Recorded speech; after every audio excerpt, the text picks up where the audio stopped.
Hello मित्रों, आप सभी का पुनः जीरो कॉमर्स में स्वागत है। जैसे कि आपको पिछली कक्षाओं में मैंने बताया था अकाउंटिंग इक्वेशन के बारे में, जो जैसा कि उसमें लास्ट वीडियो में था assets is equal to capital plus liability, यानी इसके बारे में बताया गया था। मतलब बैलेंस शीट के दो पक्ष होते हैं, जैसे कि आप जान रहे हैं, एक होता है बायां पक्ष, एक होता है दायां पक्ष। तो बाएं पक्ष वाले को हम लोग क्या कहते हैं, यानी कैपिटल यानी लायबिलिटी वगैरह, जितने लोन होते हैं, ओवरड्राफ्ट वगैरह होते हैं, उसकी बात कर रहा है। तो मीन्स क्या होता है कि लेफ्ट साइड और राइट साइड बैलेंस शीट के दो पक्ष होते हैं, उसमें डेबिट क्रेडिट तो होता नहीं है। मीन्स क्या होता है कि अगर एसेट्स निकालना हो तो हम लोग क्या करेंगे, कैपिटल अब प्लस लायबिलिटी को जोड़ देंगे तो एसेट्स निकल जाएगा। उसी तरह होता है टोटल एसेट्स। टोटल एसेट्स अगर निकालना हो तो टोटल इक्विटी बराबर होता है क्या, टोटल एसेट्स होता है। ठीक है, अब आगे बढ़ते हैं। कैपिटल, अगर कैपिटल निकालना हो तो क्या होगा, एसेट्स माइनस लायबिलिटीज, यानी कैपिटल निकालने के लिए टोटल एसेट्स में से हम क्या करेंगे, लायबिलिटी को घटा देंगे तो आपका कैपिटल निकल जाएगा। उसी तरह आता है सैंडी लायबिलिटी। तो सैंडी लायबिलिटी क्या होता है, सैंडी लायबिलिटी मतलब विविध, है ना, दायित्व तो बराबर क्या हो जाएगा, यानी कि अगर विविध दायित्व निकालना हो तो टोटल एसेट्स में से अगर कैपिटल को घटा दिया जाए तो विविध दायित्व हमारा निकल जाएगा। उसके बाद होता है ऑनर इक्विटी। ऑनर इक्विटी का क्या होता है फॉर्मूला, जरा देखेंगे यहाँ पे, है ना। Owner equity is equal to, है ना, total equity minus equity of creditor outside liability. ठीक है, उसके बाद हम चलते हैं, जरा ध्यान देंगे कि कुछ डेबिट आइटम होते हैं, कुछ कुछ क्रेडिट आइटम होते हैं। जैसे कि आपको मैं बताना चाहता हूँ कि बैलेंस शीट के जैसे कि दो पक्ष होते हैं, ध्यान समझिएगा। जैसे कि बैलेंस शीट के कितने पक्ष होते हैं, दो पक्ष होते हैं। चूंकि आप देख रहे हैं कि ये प्रिलिमिनरी स्टेज चल रहा है, ठीक है ना, स्टार्टिंग का थियरी चल रहा है, तो इस थियरी को आपको पढ़ना पड़ेगा, है ना, इसको समझ। जब आप बैलेंस शीट बनाएंगे, जैसे फाइनल अकाउंट होता है, तो फाइनल अकाउंट जब उसमें बताया जाता था, सारी चीज़ बताया जाता है कि बैलेंस शीट के लायबिलिटी में कौन कौन से आइटम होंगे और एसेट्स में कौन कौन लायबिलिटी साइड आइटम होंगे। मतलब क्या कि डेबिट आइटम उसी तरह होता है, अकाउंटिंग इक्वेशन के कुछ डेबिट आइटम होते हैं और कुछ क्या होता है, क्रेडिट आइटम होते हैं। तो जैसे डेबिट आइटम में क्या आ जाएंगे, जिसका डेबिट आइटम का मतलब हो गया कि वह आइटम जिसका डेबिट बैलेंस होता हो। तो जैसे उसमें क्या होता है, गुडविल होता है, लैंड एंड बिल्डिंग होता है, प्लांट एंड मशीनरी होता है, फर्नीचर एंड फिटिंग होता है, स्टॉक होता है, इन्वेस्टमेंट होता है, डेटर्स होता है। उसके बाद क्या आता है, बिल रिसीवेबल होता है, प्रीपेड एक्सपेंस होता है, बैंक होता है, कैश इन हैंड होता है। उसी तरह हम आगे अगर बढ़ेंगे, क्रेडिट आइटम की तरफ देखेंगे, तो क्रेडिट आइटम में जाना देखेंगे क्या होता है कि कैपिटल होता है, रिजर्व, यानी क्रेडिट आइटम कहने का मतलब वह आइटम जिसका हमेशा क्रेडिट बैलेंस होता है ना, वो हमेशा क्रेडिट में लिखा जाता है। जैसे कि क्रेडिट बैलेंस का मतलब क्या हो गया कि जब आप उसका लेजर बनाओगे तो हमेशा उसका क्रेडिट ही ज़्यादा होगा, डेबिट नहीं ज़्यादा होगा। उसका क्रेडिट आइटम का मतलब हो गया कि वैसा आइटम यदि उसका कोई लेजर बनाया जाए तो हमेशा उसका क्रेडिट ही ज़्यादा होता है, डेबिट कम होता है। मतलब क्रेडिट ज़्यादा होगा तो क्रेडिट बैलेंस कहलाता है, और डेबिट ज़्यादा होता है तो डेबिट बैलेंस कहलाता है। इसलिए क्रेडिट आइटम वाले आइटम का हमेशा क्या होता है, क्रेडिट बैलेंस होता है। तो जैसे कि उसमें क्या हो, कैपिटल, अगर कैपिटल अकाउंट का अगर लेजर खोलते हो तो हमेशा कैपिटल अकाउंट का, है ना, यानी क्रेडिट ही ज़्यादा होगा। रिजर्व एंड सरप्लस, है ना, इसका भी अगर आप खाता बना रहे हो, लेजर बना रहे हो, तो उसका हमेशा जो है क्रेडिट ही ज़्यादा होगा। लोन का भी उसी तरह है, ओवरड्राफ्ट, बैंक ओवरड्राफ्ट जो भी हो सकता है, क्रेडिटर होता है, बिल पेबल होता है। नेक्स्ट होता है आउटस्टैंडिंग, है ना, एक्सपेंसेस हो सकता है, ठीक है, इनकम रिसीव्ड इन एडवांस हो सकता है। यहाँ पे एक्सपेंसेस छूटा हुआ है, जैसे कि मैं बोल रहा हूँ तो आप लोग लिख लेंगे, आउटस्टैंडिंग, है ना, expense, income received in advance. तो इन सभी का जो बैलेंस होता है वह क्रेडिट होता है। मतलब अर्थात कि यदि इनका लेजर बनाया जाए तो हमेशा इसका क्रेडिट ज़्यादा होगा। क्या होगा, क्रेडिट ज़्यादा होगा इस लेजर अकाउंट का, और डेबिट कम होगा, इसीलिए इसको क्रेडिट बैलेंस कहते हैं। ठीक है, अब आगे हम लोग चलेंगे, थोड़ा ध्यान देंगे रूल्स ऑफ अकाउंटिंग इक्वेशन पे। यहाँ पे जैसे कि देख रहे हैं, रूल्स ऑफ अकाउंटिंग इक्वेशन का मतलब होता है, इसमें क्या होता है, इंक्रीजेज इन एसेट्स, है ना, आर डेबिट। इसका मतलब, इसका कहने का तात्पर्य ये है कि यदि, यानी संपत्ति में वृद्धि होगा, क्या होगा, यहाँ देख रहे हैं एसेट्स लिखा हुआ है, यदि संपत्ति में वृद्धि होगा तो वह क्या होगा, उसका बैलेंस क्या होगा, डेबिट होगा। यहाँ ध्यान दीजिए, credit decrease in assets are credit. यदि संपत्ति में क्या होगा, कमी होगा, तो उसका क्या होगा, बैलेंस क्या होगा, क्रेडिट होगा। अब जरा ध्यान दीजिएगा, इंक्रीज का मतलब होता है जैसे बढ़ना, जैसे मान लो कि 1 लाख का कोई लैंड बिल्डिंग प्लाट आपके पास पड़ा हुआ है, फिर 1 लाख का और खरीद लिए, तो क्या होगा, संपत्ति बढ़ा कि नहीं बढ़ा। तो संपत्ति बढ़ने से है ना, उसका क्या होता है कि हमेशा यदि किसी भी एसेट्स का यदि आप लेजर अकाउंट बनाओगे तो हमेशा उसका डेबिट ही ज़्यादा होगा। उसी तरह decrease in assets are credit, ठीक है। यदि मान लो कि 1 लाख का कोई आपका पास land building plant machine furniture पड़ा है, यदि उसमें से 50,000 का संपत्ति आपने बेच दिया, 50,000 संपत्ति बेच दिया, तो बच गया कितना आपके पास, 50,000। तो मतलब क्या हो गया, संपत्ति घट गया।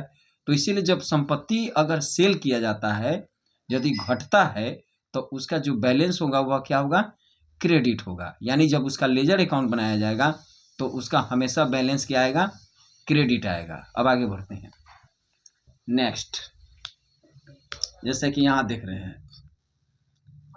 और भी है, इसका जो फॉर्मूला है, अब लिख रहा है increases in current liability are credit. यदि करेंट लायबिलिटी में वृद्धि होगा तो उसका जो बैलेंस होगा वह क्या होगा, क्रेडिट होगा। उसी तरह करेंट लायबिलिटी मतलब क्या हो गया, जैसे कि स्टॉक हो गया, है ना, चालू संपत्ति, चालू दायित्व होता है, जैसे कि आपको कुछ बच्चे आवाज आ रही है बाहर से, इसलिए मैं रुक रहा हूँ। हाँ, ध्यान देंगे आगे, इंक्रीज इन करेंट लायबिलिटी, है ना। तो करेंट लायबिलिटी जितने भी होंगे, जितने करेंट लायबिलिटी के जो आइटम होंगे, है ना, यदि उसमें वृद्धि होगा तो उसका बैलेंस क्या होगा, हमेशा क्रेडिट होगा, ठीक है। उसी तरह आता है डिक्रीज इन करेंट लायबिलिटी, यानी करेंट लायबिलिटी में अगर कमी होता है ना, तो वह हमेशा क्या दिखाएगा, जरा ध्यान देंगे, डेबिट दिखाएगा। क्या दिखाएगा, उसका बैलेंस क्या होगा, डेबिट होगा, है ना। आगे की जब आप बैलेंस शीट जब पढ़ेंगे ना, चाहे जो बच्चे जान रहे होंगे, पढ़ रहे होंगे, उसको उनको ये चीज़ बड़ी समझ में आता होगा, ठीक है। यह प्रिलिमिनरी स्टेज है ना, जर्नल से पहले की बात कह रहा है, तो इसके बारे में जानना जरूरी है।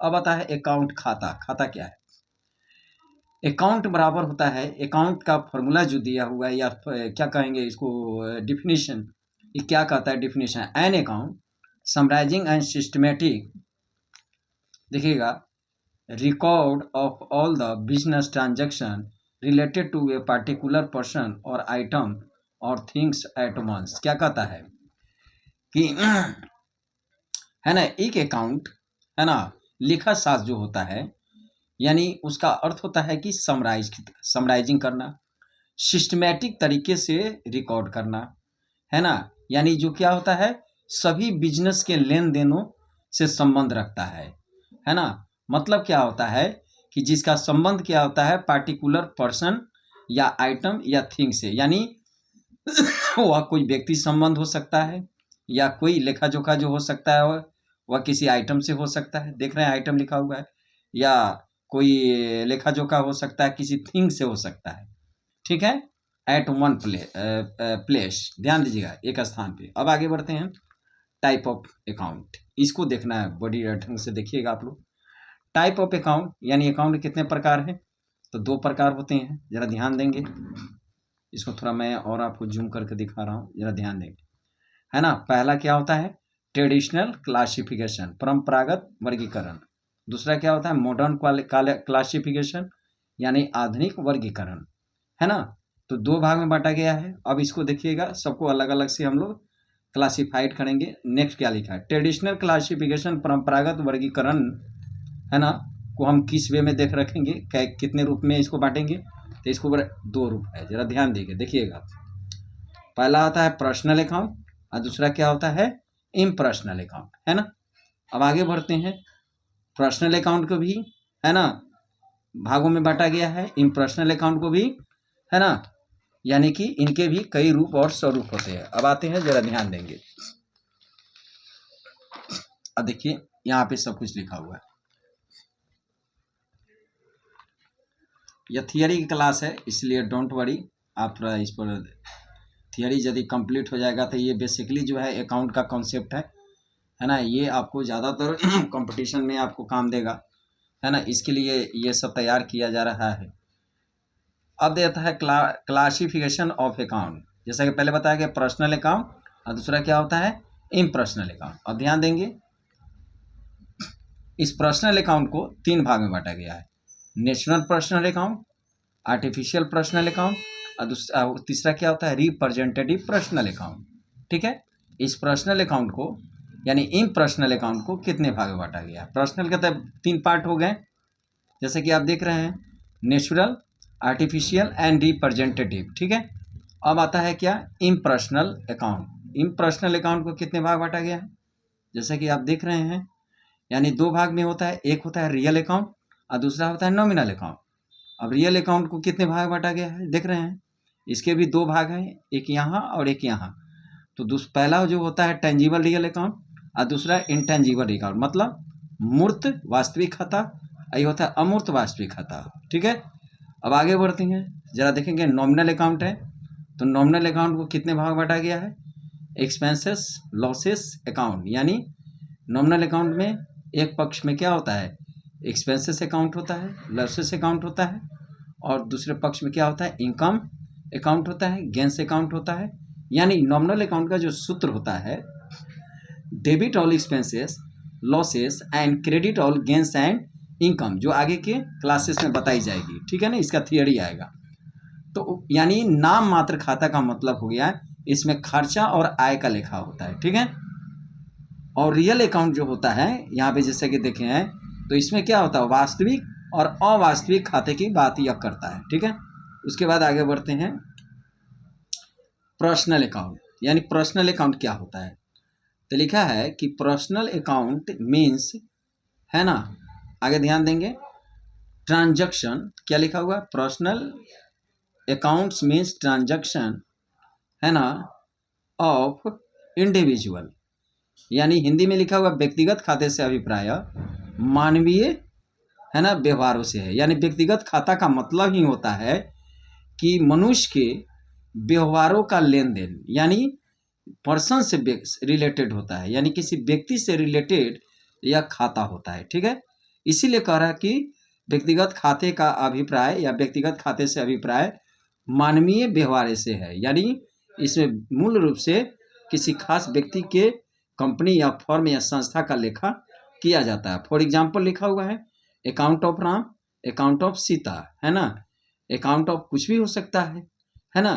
यानी ऑलरेडी पर्सनल मतलब व्यक्तिगत खाता, यानी यह मूल रूप से किसी खास व्यक्ति से संबंध रखता है और व्यक्तिगत खाता ही इसमें खोला जाता है। ठीक है, आगे बढ़ते हैं।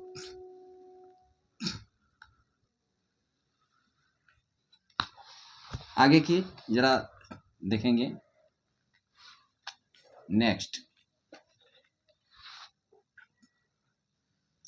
अब आता है नेचुरल पर्सनल अकाउंट की बात कर रहा है।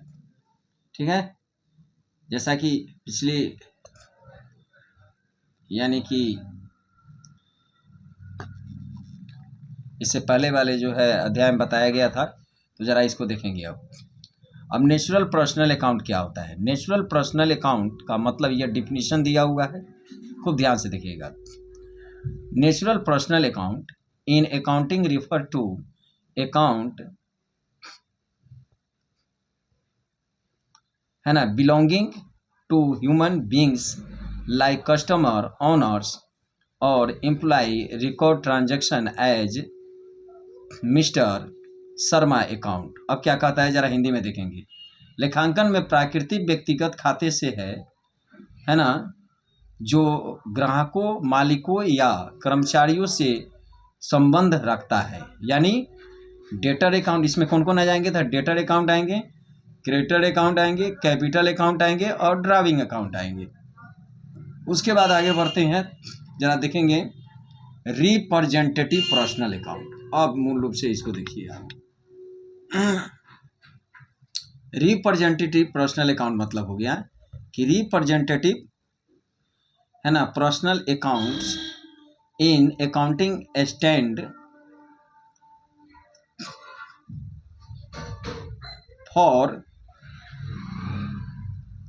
ग्रुप्स या category of people not individual. मतलब क्या कहता है कि लेखांकन में प्रतिनिधि व्यक्तिगत खाते व्यक्तियों के नहीं बल्कि लोगों के समूहों या श्रेणियों के लिए होते हैं जिनका संबंध बकाया या अग्रिम भुगतान की राशि से होता है। मतलब यह एक समूह की बात कर रहा है, ठीक है।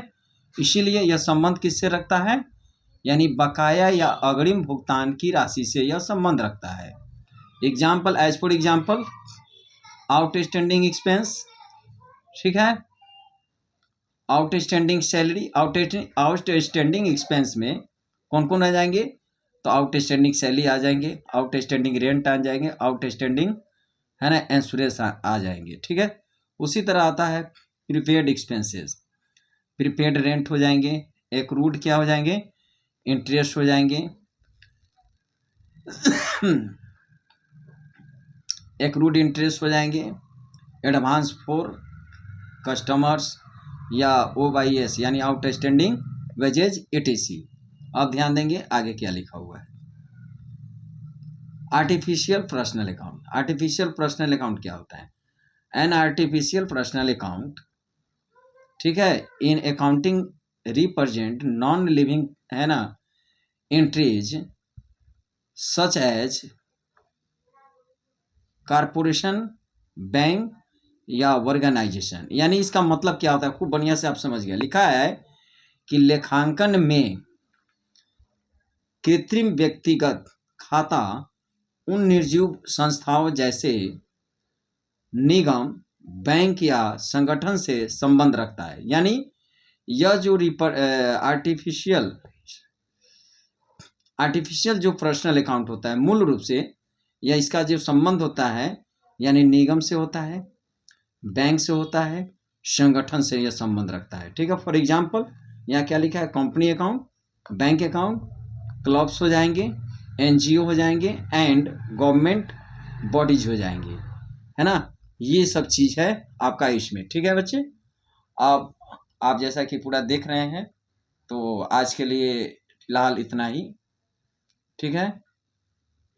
मैं उम्मीद करता हूँ कि यह थियरी से आप सभी को आगे आपका फ्यूचर बिल्ड हो, है ना, आपका भविष्य उज्जवल हो और आप दिन रात जो है यानी कि अपने मुकाम तक पहुंचने के लिए खूब प्रयास करें और खूब अच्छे ढंग से स्टडी करें इसका। तो ये सब आपको दिखाया जा रहा है लास्ट में, ठीक है ना। ये थियरी है। हम लोग जैसे BPSC क्वालिफाइड किए थे तो इन सभी थियरियों का है ना बहुत बड़ा योगदान रहा, इसी से सारे ऑब्जेक्टिव क्वेश्चन हम लोग को है ना मिला था, ठीक है। तो इसके लिए ये कॉम्पिटिटिव टाइप का जो है ना ये आपको थियरी है, तो इस पर आपको विशेष ध्यान देना है बच्चे। तो आपसे अब विदा लेना चाहेंगे क्योंकि रात्रि हो गई है। मैं आपको जैसा कि बता चुका हूँ कि ऑलरेडी मैं BPSC टीचर Tier 2 में यानी क्वालिफाइड हुआ था। स्कूल के बाद जो भी टाइम हमको मिलता है कोशिश करता हूँ कि अकाउंट से को जारी रखें, क्योंकि सब धीरे धीरे आदमी अगर नहीं कुछ लेकर चलेगा तो सब भूल जाएगा। तो इसके लिए मैंने कॉपी पर ही लिख कर, मेरे पास प्रसाधन नहीं है ना, अभी फ़िलहाल तो है नहीं, अभी नया नया स्टार्ट किया हूँ। तो थियरी जब कंप्लीट हो जाएगा तो कुछ अच्छा करने का कोशिश किया जाएगा। तो उम्मीद करता हूँ कि आप सभी जो है इस थियरी को है ना खूब बढ़िया से अध्ययन करेंगे, पहले इसको नोट करेंगे और नोट करने के बाद जो है आगे आप कॉम्पिटिटिव व्यू से इस सब को रिकॉर्ड करेंगे, ठीक है। जितने भी आपको आइटम दिया जा रहा है इस सब कॉम्पिटिटिव व्यू से है, जितने भी आपको ऑब्जेक्टिव क्वेश्चन बनते हैं इन सभी थियरियों से ही बनते हैं। तो इसलिए आप सभी इसको इग्नोर नहीं करेंगे, खूब ढंग से इसको लिखेंगे और स्टडी करेंगे।